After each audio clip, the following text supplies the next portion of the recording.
What's up, y'all? It's me, it's your boy Asmongold. And today we're over here in BWL. I'm going to show you guys a farming spot. Now, basically, after you kill Broodlord Blackwing Lair, he's the third boss, by the way, you're going to go up into this room, and there's going to be a lot of different mobs, a whole lot of trash.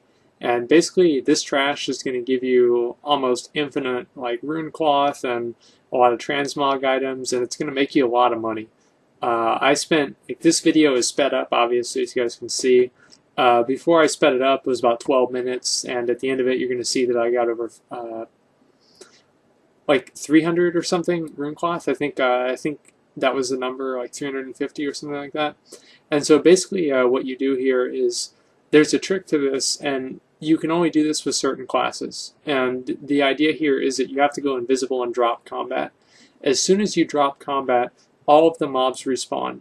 The only thing that's different after they respawn is the tacticians, the technicians, the little goblins, can only drop the elementium ingots on the first time they're killed. After the first time they're killed, they can no longer drop the elementium ingots.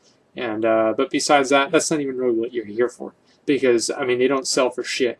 And so you're really here for two main things. You're here for transmog items mostly, because there's a lot of like level 60-ish transmog items, like the Glorious set, and it's like if you bag an item of the Glorious set, I mean, man, you're good to go. Like those things are worth like, fuck, I don't even know. Like on my server, some of like the shoulders and like the leggings, like they sell for like 6,000 gold or something like that for level 60 transmog green. And so if you're on a big server or an RP server especially, you know how they are. And anyway, if you're on one of those servers, I mean, this is definitely a really good thing to do. You have to be able to drop combat. If you're not able to drop combat, these spellbinders will never get off you, and if they don't reset, then the mobs don't respawn. Why the spellbinders aren't dying is that they're actually completely immune to all magic damage. And so any magic damage you deal to them is completely ineffective. And so this means it's extremely easy to do this as a mage, especially with greater invisibility.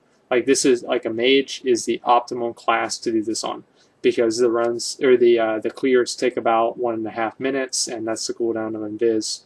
And so I mean this is just extremely efficient if you're a mage. And I went back, and I will tell you guys this now before I forget. I went back later on, and after the instance had soft reset, and if you guys don't know what that is, it's after about a half hour or so, the instance will kind of like do like a reset, and it's a different reset than the reset if you reset all instances.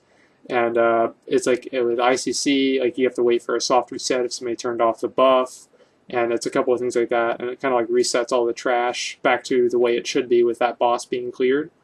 And so if it does a soft reset, it removes all of this trash, and you can no longer do this run. And so it's very important for you guys to know that. And basically, so you want to make sure that you do as much farming as you can while you're in there. And you can obviously go to town and sell the stuff and then just go back.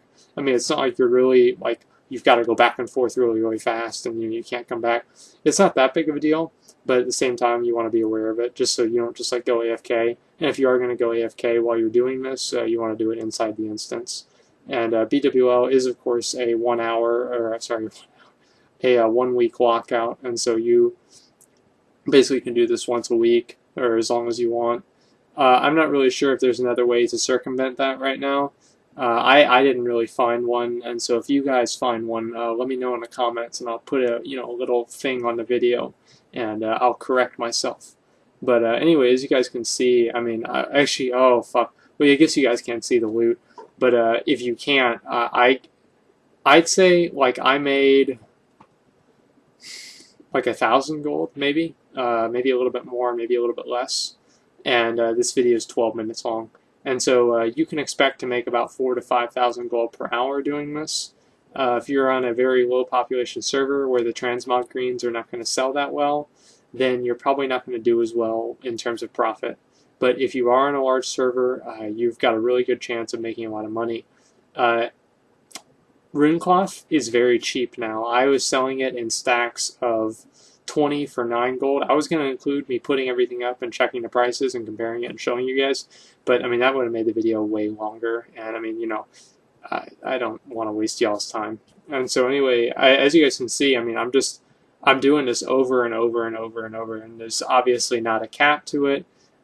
Basically, if you are a melee class, you might have a little bit of trouble doing this. My advice to you is, I don't really know, you probably should just kill the technicians and then use your invis. Like if you're a warrior, you're fucked. If you're a paladin, you're fucked. If you are a Death Knight, you're fucked also. And so there are some classes that's not going to work. This is not going to work on. However, I think you can get the Stallion War Banner, which is a drop from the Stallion War Scout in Valley of the Four Winds, and that'll allow you to go invisible and drop combat once every 10 minutes. And so obviously that's just vastly inferior, literally over 5 times as inferior as this is. And so, you know, just be aware of that. But anyway, as you guys can see, that's how much stuff I got. I'm going to kind of organize it in my bag so you guys can see. I saw this spot being popular on like a couple of like sites, and I wanted to go and test it out and really see how good it is. And this is a really good spot to do your farming on. You can make a lot of gold here, especially if the server has a very strong transmog economy. And so anyway, as you guys can see, like I've got like stacks and stacks of rune cloth. It's just 5 stacks, 300 and 400 and yeah, almost 500 rune cloth, you know, in just that little amount of time. And so you can get over 2,000 rune cloth in an hour. It's fucking ridiculous. And you get those transmogs. Like those leggings, I can put those up to sold in like 10 seconds. But anyway, for like 200 gold or something like that. Anyway, that's pretty much all I've got. Good luck farming, and if you have any questions or you know, concerns, comments, whatever, just let me know. But anyway, thanks for watching, and like, comment, subscribe.